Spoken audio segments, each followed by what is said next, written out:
കേരളത്തിലെ മാത്രമല്ല രാജ്യത്തെ മുഴുവൻ ഉന്നത വിദ്യാഭ്യാസ കേന്ദ്രങ്ങളിലും നേരിടുന്ന ഒരു പ്രശ്നമാണ്. നേരത്തെ ശ്രീജിത്ത് പണിക്കർ പറഞ്ഞ കണക്കല്ല, ഒറ്റപ്പെട്ട സംഭവമല്ല രോഹിത് വിമലയെന്നു. IIT-യിലെ ഓരോ വർഷവും എത്ര കുട്ടികളാണ് ആത്മഹത്യ ചെയ്യുന്നത്, NIT-കളിൽ ആത്മഹത്യ ചെയ്യുന്ന എത്ര കുട്ടികളാണ്. ഇതിന്റെയൊക്കെ പിന്നാമ്പുറങ്ങൾ നമ്മൾ അന്വേഷിച്ചു പോയി കഴിഞ്ഞാൽ ഇതുപോലെയുള്ള റാഗിങ്ങും പരസ്യ വിചാരണയും ഇതിനേക്കാളും ക്രൂരമായിട്ടുള്ള ഉപദ്രവങ്ങളും വളരെ കുട്ടിക്കാലം തൊട്ടേ ഞാൻ കണ്ടു വളർന്ന ഒരാളാണ്. കാരണം ഞാൻ പഠിക്കുന്ന കാലം തൊട്ടേ ഇതുണ്ടായിരുന്നു. ഇനി വിദ്യാർത്ഥി സംഘടനകൾ ഒന്നുമില്ലെങ്കിലോ, വിദ്യാർത്ഥി സംഘടന, ഞാൻ കൊല്ലം SMOളെ പഠിക്കുന്ന സമയത്ത് അതല്ല, പഴയ കാര്യമൊന്നും ഇവിടെ പറയണ്ട സാർ, പഴയ കാര്യമൊന്നും ഇവിടെ പറയണ്ട. ഇവിടെ SFI എന്നുള്ള സംഘടന ഞങ്ങൾ ഉള്ളത് കൊണ്ടാണ് ക്യാമ്പസുകളിൽ വർഗീയ ശക്തികൾ കടന്നു വരാത്തത് എന്ന് ഉച്ചത്തിൽ പറയുകയും ക്യാമ്പസിൽ അരാജകത്വം ഉണ്ടാകാത്തത് ഞങ്ങൾ കാരണമാണെന്ന് പറയുകയും ചെയ്തിട്ട് ഇങ്ങനെ ഒരു കൊലപാതകത്തിന്റെ മുന്നിൽ നിന്ന സംഘടനയെ ന്യായീകരിക്കരുത്. മറ്റെന്ത് കാര്യങ്ങൾ മുമ്പ് ചെയ്ത കാര്യങ്ങളുമായി വെച്ചുകൊണ്ട് പറയരുത്. അത് ശരിയല്ല. Doctor B. ജയരാജ്, താങ്കൾ ഒരു അധ്യാപകനായതുകൊണ്ട് പറയുകയാണ്, അങ്ങനെ പറയുന്നത് ശരിയല്ല. SFI മുന്നിൽ നിന്ന് ചെറുക്കേണ്ട ഒന്നാണ്. കാരണം SFI ആ രീതിയിലാണ് അവകാശപ്പെട്ടുകൊണ്ടിരുന്നത്. ഇനി ഒരിക്കലും കേരളത്തിലെ നല്ല രാജ്യത്ത് തന്നെ ഇങ്ങനെ ഒരു സംഭവം ഉണ്ടാവാതിരിക്കാൻ വേണ്ടിയിട്ടാണ്. അതിനാണ് നമ്മൾ ജാഗ്രത പുലർത്തേണ്ടത്. അല്ലാതെ ഒരു സംഘടനയെ മാത്രം കോർണർ ചെയ്തിട്ട് അവരെ ആക്രമിച്ചോ ഇല്ല, അങ്ങനെ പറയരുത് രാഹുൽ. ഒരു സംഘടനയെ മാത്രം കോർണർ ചെയ്തുകൊണ്ടാണ് ഈ ഇപ്പോഴത്തെ ചർച്ചകൾ പോകുന്നത് എന്നാണ് ഡോക്ടർ B. ജയരാജ് പറയുന്നത്. പൊളിറ്റിക്കൽ ലിഞ്ചിങ് നടക്കുന്നു എന്ന അപഹാസ്യമായ ഒരു പ്രസ്താവന മുഹമ്മദ് റിയാസിൽ നിന്നുണ്ടായി. മുഹമ്മദ് റിയാസിൽ നിന്നുണ്ടായത് പൊളിറ്റിക്കൽ ലിഞ്ചിങ് SFIക്കെതിരെ നടക്കുന്നു എന്നാണ്. എന്താണ് റിയാസിനുള്ള മറുപടി ശ്രീ രാഹുൽ മാങ്കൂട്ടത്തിൽ?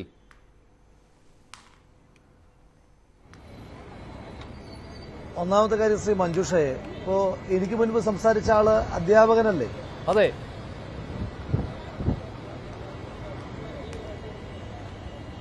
ഇപ്പോ നിങ്ങളുടെ ഗസ്റ്റ് ആര് വേണം എന്ന് നിങ്ങളാണ് തീരുമാനിക്കേണ്ടത്. എന്റെ വിനയത്തോടെയുള്ള ഒരു അഭ്യർത്ഥന, ഇതുപോലെ അധ്യാപകനാകാൻ മനസാക്ഷിയില്ലാത്ത ആളുകൾ ഇരിക്കുന്ന ചർച്ചയിൽ ദയവ് ചെയ്ത് എന്നെ ഇനി വിളിക്കരുത് എന്ന് മാത്രമാണ് തുടക്കത്തിൽ തന്നെ അഭ്യർത്ഥിക്കാനായിട്ടുള്ളത്. കാരണം ഒരു അധ്യാപകൻ എന്ന് പറയുമ്പോൾ നമ്മൾ പ്രതീക്ഷിക്കുന്ന ചില മൂല്യങ്ങളില്ലേ? എന്തിനാണ് അദ്ദേഹം SFI എന്ന് പറയുന്ന ഒരു പ്രസ്ഥാനത്തെ ന്യായീകരിക്കാൻ വേണ്ടി ഇതിനെ ജനറലൈസ് ചെയ്യുന്നത്? ഇത് NIIT-കളിലും അതുപോലെ തന്നെ IIT-കളിലുമൊക്കെ നടക്കുന്ന അനിതര സാധാരണമായി നടന്നുകൊണ്ടിരിക്കുന്ന റാഗിങ്ങുകളിൽ ഒന്നാണ് ഇത് എന്ന് അദ്ദേഹം പറയുമ്പോൾ, ഒന്ന്, ബഹുമാനപ്പെട്ട അധ്യാപക, അങ്ങയോടുള്ള ബഹുമാനം നിലനിർത്തിക്കൊണ്ട് പറയട്ടെ, ഇതൊന്നും റാഗിംഗ് അല്ല, ഇത് സദാചാര ഗുണ്ടായിസമാണ്. ആ ക്യാമ്പസിനകത്തെ ഒരു പെൺകുട്ടിയോടൊപ്പം ഒരു വിശേഷ ദിവസം വാലന്റൈൻസ് ഡേ ഒരുമിച്ച് ഡാൻസ് ചെയ്തു എന്ന് കുറ്റം ആരോപിച്ചുകൊണ്ട് ഒരു ചെറുപ്പക്കാരനെ 3 ദിവസം അതിക്രൂരമായി മർദ്ദിക്കുന്നത് ഒന്ന് സദാചാര ഗുണ്ടായിസാണ്. അത് നമ്മുടെ നാട്ടിൽ സാധാരണഗതിയിൽ നേരത്തെ ചെയ്തതായിട്ട് നമ്മൾ കേട്ടിട്ടുള്ളത് ഹനുമാൻ സേനയും അതുപോലെയുള്ള സംഘടനകളുമാണ് ഇങ്ങനെ ചെയ്തിട്ടുള്ളതായിട്ട് നമ്മൾ കേട്ടിട്ടുള്ളത്. ഒന്നത്. 2, സാർ, ഇത് ആൾക്കൂട്ട വിചാരണയാണ്. അരയിൽ ഷുക്കൂറിനെ കൊന്നതുപോലെ താലിബാനിസ്റ്റുകൾ ആളുകളുടെ കൂട്ടത്തിൽ നിന്ന് ആളുകളെ വിചാരണ ചെയ്ത് കൊല്ലുന്നത് പോലെ ആൾക്കൂട്ട വിചാരണയാണ്. അതിനെ റാഗിംഗ് തന്നെ ഒരു സോഷ്യൽ ഈവിളാണ്, ഒരു ക്രിമിനൽ ഒഫൻസ് ആണ്. അതുമായി പറഞ്ഞ് പരിമിതപ്പെടുത്തരുത് എന്നുള്ള അഭ്യർത്ഥനയാണ് അങ്ങയോട് എനിക്ക് വെക്കാനായിട്ടുള്ളത്. മുഹമ്മദ് റിയാസിന് ഇങ്ങനെ അല്ലാതെ എന്തെങ്കിലും പറയാൻ കഴിയുമോ? മുഹമ്മദ് റിയാസിനെ വിട്ടേക്കോ ശ്രീ മഞ്ജുഷേ. സാക്ഷാൽ വിജയൻ, അയാൾ പണ്ട് വാടിക്കൽ രാമകൃഷ്ണന്റെ നേർ കൂങ്ങിയ ആ മഴുവുമായിട്ടാണ് ഇപ്പോഴും നിൽക്കുന്നത്. വിജയന്റെ കയ്യിൽ കരുതലിന്റെ ഒരു ഹസ്തവുമില്ല, കയ്യിൽ ഇപ്പോഴും ആ മഴു ഇരിക്കുകയാണ്. ആ മഴുവാണ് കേരളത്തിലെ SFIയെ പോലെയുള്ള ടെററിസ്റ്റ് റിക്രൂട്ടിംഗ് ഏജൻസി. എല്ലാ തരത്തിലും തീവ്രവാദ പ്രവർത്തനങ്ങൾ, അത് ലഹരി കടത്തുന്ന കാര്യത്തിലാകട്ടെ, ലഹരിയുടെ ഉപഭോഗത്തിന്റെ കാര്യത്തിലും വിപണനത്തിന്റെ കാര്യത്തിലും, ആ ലഹരി ഉപഭോഗ വിപണനത്തിലൂടെ ഹോസ്റ്റലുകൾ കേന്ദ്രീകരിച്ച് പഞ്ചായത്തുകളെ നാടിപ്പിക്കുന്ന രീതിയിൽ ഹോസ്റ്റൽ മുറികളെ പാർട്ടി ഗ്രാമങ്ങളാക്കുന്നത് തൊട്ട്, ആൾക്കൂട്ട വിചാരണ നടത്തുന്നത് തൊട്ട്, സദാചാര പോലീസിംഗ് നടത്തുന്നത് തൊട്ട്, ആക്രമണങ്ങൾ നടത്തുന്നത് തൊട്ട് ഒരു മിലിറ്റന്റ് ടെററിസ്റ്റ് ഓർഗനൈസേഷനാണ് SFI. ഈ കേരളത്തിന്റെ പൊതുസമൂഹത്തിലേക്ക് നേതാക്കന്മാരെ സൃഷ്ടിക്കുന്ന പ്രസ്ഥാനമല്ല SFI. കേരളീയ പൊതുസമൂഹത്തിലേക്ക് കൊടിസുനിമാരെയും കിർമാണി മനോജുമാരെയും അണ്ണൻ രതീഷുമാരെയും റിക്രൂട്ട് ചെയ്യുന്ന റിക്രൂട്ടിംഗ് ഏജൻസിയാണ് SFI. അതിനെ മുഹമ്മദ് റിയാസൊക്കെ ചെറുത്, സാക്ഷാൽ മുഖ്യമന്ത്രി വിജയൻ തന്നെ ലെജിറ്റിമസി ചെയ്യുമല്ലോ. നിങ്ങളൊരു കാര്യം ആലോചിച്ചോട്ടെ ശ്രീ മഞ്ജുഷേ, നിങ്ങൾ നടത്തുന്ന വിജയനെതിരായിട്ടുള്ള സ്വർണ്ണക്കടത്ത് കേസിൽ പലപ്പോഴും പാർട്ടി പ്രതിനിധികളെ അയക്കാറില്ല. പക്ഷേ ഈ പൂക്കോട്ടെ വെറ്റിനറി കോളേജിൽ സിദ്ധാർത്ഥൻ എന്ന് പറയുന്ന വിദ്യാർത്ഥി ക്രൂരമായി SFIക്കാരാൽ കൊല്ലപ്പെട്ട വിഷയത്തിൽ പൊതുമനസാക്ഷിയുള്ള ഒരു മനുഷ്യനും ന്യായീകരിക്കാത്ത വിഷയത്തിനകത്ത് ന്യായീകരിക്കാൻ CPM പ്രതികളെ അയക്കുന്നുണ്ട്. എന്താ കാരണം? പ്രതികളായിട്ടുള്ള കൾപ്രിറ്റുകൾ കൊടുക്കുന്ന ലെജിറ്റിമസിയാണ്.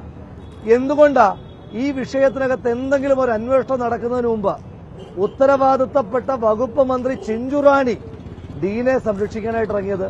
കാരണം ലെജിറ്റിമസി കൊടുക്കണം SFIക്കാരന്. എന്തുകൊണ്ടാണ് ആ ചിഞ്ചുറാണി സംരക്ഷിച്ച ഡീൻ കുറ്റവാളികളായ കൊലപാതകികളെ സംരക്ഷിക്കാൻ ഇറങ്ങിയത്? കാരണം ലെജിറ്റിമസി കൊടുക്കണം SFIക്ക്. SFIക്ക് ലെജിറ്റിമസി കൊടുക്കാതെ ഇരുന്നാൽ, ആ സംഘടന നാളെ ആളെ കൊല്ലാതെ ഇരുന്നാൽ, ആ സംഘടന ഭയം വിതച്ച് നാളുകളിൽ ക്യാമ്പസുകൾ അടക്കി ഭരിക്കാതിരുന്നാൽ CPM എന്ന് പറയുന്ന പ്രസ്ഥാനത്തിന്റെ അസ്തിത്വം തകർന്നു പോകും, റിക്രൂട്ടിംഗ് തകർന്നു പോകും. ഇന്ന് പരമേശ്വരൻ, നോവലിസ്റ്റ് പരമേശ്വരൻ ശരിയായി എഴുതിയതുപോലെ SFIയുടെ മാതൃസംഘടനയല്ല CPM. CPMന്റെ മാതൃസംഘടനയാണ് SFI. അക്രമത്തിന്റെ കാര്യത്തിൽ, അരാജകത്വത്തിന്റെ കാര്യത്തിൽ, നിയമവാഴ്ചകളെ വെല്ലുവിളിക്കുന്ന കാര്യത്തിൽ CPMന്റെ മാതൃസംഘടനയായി പ്രവർത്തിക്കുന്ന സംഘടനയാണ് SFI എന്നുള്ളതുകൊണ്ട് ആ സംഘടനയ്ക്ക് പോറല് പോലും ഏൽക്കാതെ ആ സംഘടനയെ ചേർത്ത് പിടിക്കേണ്ടുന്ന ബാധ്യത റിയാസ് അടക്കമുള്ള സംഘടനയിലൂടെ കടന്നു. ശരിയാണ്, അതൊന്ന് റിയാസ് നിർവഹിക്കുകയും ചെയ്തു. പക്ഷേ മുഖ്യമന്ത്രി ഇക്കാര്യത്തിൽ ഇതുവരെ മിണ്ടാത്തതും ഇത്തരം ഒരു സംശയം ബലപ്പെടുത്തുന്നതാണ്. രാഹുൽ, അതിന് യാതൊരു സംശയമില്ല. ഒരു കാര്യം കൂടി, താങ്കൾ പറഞ്ഞു ന്യായീകരിക്കുന്നതിന് വേണ്ടി CPMഉം SFIയും വരുന്നുണ്ട് എന്ന്. പക്ഷേ ഇന്നു മുതൽ ഈ വിഷയത്തിൽ പ്രതികരിക്കാനില്ല, ഇന്നലെ കൊണ്ട് പറയാനുള്ളതെല്ലാം പറഞ്ഞ് അവസാനിപ്പിച്ചു എന്നാണ് ഇന്ന് AKG സെന്ററിൽ നിന്ന് പറഞ്ഞിരിക്കുന്നത്. ചാനൽ ചർച്ചകളിൽ CPMോ SFIയോ പ്രതിനിധികളെ അയക്കുന്നില്ല. അതിന് കാരണമായി അവർ പറഞ്ഞത് നേരത്തെ ഞാൻ ചർച്ച തുടങ്ങിയപ്പോൾ ഇവിടെ ചൂണ്ടിക്കാണിച്ചിരുന്നു. ഈ സിൻജോ എന്ന് പറയുന്ന മുഖ്യ സൂത്രധാരൻ, ഈ സിദ്ധാർത്ഥിനെ ഇല്ലാതാക്കിയവരിൽ മുഖ്യ സൂത്രധാരൻ, ഈ സിൻജോയ്ക്ക് കോൺഗ്രസുമായി ബന്ധമുണ്ട് അത്രേ. അവർ സിൻജോയുടെ വീട്ടുകാർ കോൺഗ്രസുകാരാണ്. പക്ഷേ സിൻജോ ഈ ക്യാമ്പസിൽ SFIക്കാരനായിട്ടാണ് വിലസിയതെന്ന് ഞാൻ അന്വേഷിച്ചിരുന്നു. അതിൽ എനിക്ക് മനസ്സിലായ കാര്യം അങ്ങനെയാണ്. ഞങ്ങളുടെ പ്രതിനിധിയും അവിടെ അന്വേഷിച്ചിരുന്നു. SFIക്ക് അല്ലാതെ ഒരു പ്രവർത്തനാനുമതി ആ കോളേജിൽ ഉണ്ടായിരുന്നില്ല. പക്ഷേ എന്തുകൊണ്ടാണ് ചാനലുകൾ സിൻജോയുടെ കോൺഗ്രസ് ബന്ധം പറയാത്തത്? അത് പറഞ്ഞാലേ ഇനി ഞങ്ങൾ വരികയുള്ളൂ എന്ന്. വീട്ടുകാർ കോൺഗ്രസുകാരാണ്, പക്ഷേ അതുകൊണ്ട് സിൻജോ കോൺഗ്രസുകാരനാണെന്ന് നിർബന്ധമില്ലല്ലോ. അതിപ്പോൾ ഈ പൂക്കോട്ടെ കലാലയത്തിലെ ബന്ധം കൊണ്ട് തന്നെ മനസ്സിലായതാണ്. എന്നിട്ടും അടുത്ത ക്യാപ്സ്യൂൾ ഇതാണ് കേട്ടോ. താങ്കൾ മനസ്സിലാക്കിയിട്ടുണ്ടോ എന്ന് എനിക്കറിയില്ല.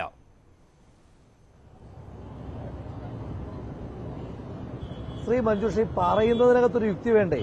അങ്ങനെയാണെങ്കിൽ SFIയുടെ സംസ്ഥാന സെക്രട്ടറിനെ ആ തെളിവ് അങ്ങോട്ട് പുറത്തുവിടട്ടെ. ഈ പറയുന്ന പ്രതിക്ക് യൂത്ത് കോൺഗ്രസുമായിട്ട് ബന്ധമുണ്ടെങ്കിൽ പറയട്ടെ. ഞാൻ ചോദിച്ചോട്ടെ, യൂത്ത് കോൺഗ്രസുകാരനാണ് പ്രതിയെങ്കിൽ SFIക്കാരൻ സമരം ചെയ്യാൻ പാടില്ലേ? യൂത്ത് കോൺഗ്രസിന്റെ സംസ്ഥാന അധ്യക്ഷൻ എന്ന നിലയിൽ ഞാനും, KSU സംസ്ഥാന അധ്യക്ഷൻ അലോഷ്യസ് സേവിയറും, മഹിളാ കോൺഗ്രസിന്റെ സംസ്ഥാന അധ്യക്ഷൻ ജബി മേത്ര ഇവിടെ നിരാഹാരയിരിക്കുകയാണ്. സമരപ്പന്തലിൽ ഇരുന്നുകൊണ്ടാണ് സംസാരിക്കുന്നത്. എന്തുകൊണ്ടാണ്? ഈ വിഷയത്തിനകത്ത് നീതി തേടിയിട്ടാ. ഈ പ്രതി യൂത്ത് കോൺഗ്രസ് ആണെങ്കിൽ ഞാൻ ഈ SFIയുടെ സംസ്ഥാന സെക്രട്ടറി ആർഷോയെ സ്വാഗതം ചെയ്യുക. പൂക്കോട്ട് ക്യാമ്പസിലെ SFIക്കാരനായിട്ടുള്ള പ്രതികൾ ചെയ്തിട്ടുള്ള തെമ്മാടിത്തരത്തെ തള്ളിപ്പറഞ്ഞുകൊണ്ട് ഈ സമരപ്പന്തലിൽ വന്ന് ഞങ്ങളോടൊപ്പം നിരാഹാരം ഇരിക്കാൻ ആർഷോയും തയ്യാറാകട്ടെ. കേരളത്തിന്റെ മുഖ്യമന്ത്രി ആഭ്യന്തരം കൈയാളുന്ന ആ വ്യക്തി അയാളുടെ പിടിപ്പുകേടിനെതിരായിട്ടുള്ള സമരത്തിൽ പങ്കാളിയാകാൻ, ഇനി സിൻജോ കോൺഗ്രസുകാരനാണ്, യൂത്ത് കോൺഗ്രസുകാരനാണെങ്കിൽ I am openly challenging mister Arsho. അയാൾ വന്ന് ഈ സമരപ്പന്തലിൽ ഇരുന്നാൽ ഈ സമരപ്പന്തലിൽ അയാളെ സ്വാഗതം ചെയ്യാൻ ഞങ്ങൾ തയ്യാറാണ്. അങ്ങനെ എന്തെങ്കിലും വിവരം കിട്ടിയിരുന്നോ ഈ സിൻജോയുടെ കാര്യത്തിൽ? സിൻജോ കോൺഗ്രസുകാരനാണ് എന്നുള്ള ഇവരുടെ അലിഗേഷൻ, അതിന്റെ നിജസ്ഥിതി താങ്കൾ അന്വേഷിച്ചിരുന്നോ? എന്താ മഞ്ജുഷ ഈ പറയുന്ന? പൂക്കോട്ട് ക്യാമ്പസിന്റെ പ്രത്യേകത എന്താ? AISF പ്രവർത്തകനായിട്ടുള്ള ഒരു വ്യക്തി, KSU വിട്ടേരെ, AISF പ്രവർത്തകനായിട്ടുള്ള ഒരു വ്യക്തിയുടെ കഴിഞ്ഞ ദിവസത്തെ വിഷ്വൽ ബൈറ്റുകൾ നിങ്ങൾ തന്നെയല്ലേ പുറത്തേക്ക് വിട്ടെ? എന്താ ചെറുപ്പക്കാരൻ പറയുന്നത്? SFIയോടൊപ്പം, SFIയുടെ മാതൃസംഘടന CPMനോടൊപ്പം സർക്കാരിലെ രണ്ടാമത്തെ മുഖ്യ പാർട്ടിയായ CPIയുടെ വിദ്യാർത്ഥി സംഘടനയായ AISFന്, ആ AISFന് പോലും പ്രവർത്തന സ്വാതന്ത്ര്യമില്ലാത്ത സ്ഥലമാണ് പൂക്കോട്ട് ക്യാമ്പസ്.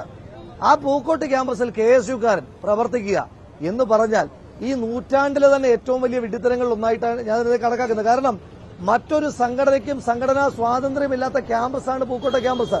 സംഘടനാ സ്വാതന്ത്ര്യം പോകട്ടെ മഞ്ജുഷേ, ആ ക്യാമ്പസിൽ ഇപ്പം മഞ്ജുഷിന് വിവരം തരുന്ന വിദ്യാർത്ഥികളുണ്ടല്ലോ, അവിടെ നടന്ന സംഭവങ്ങളെ പറ്റി എനിക്ക് വിവരം തരുന്ന വിദ്യാർത്ഥികളുണ്ട്.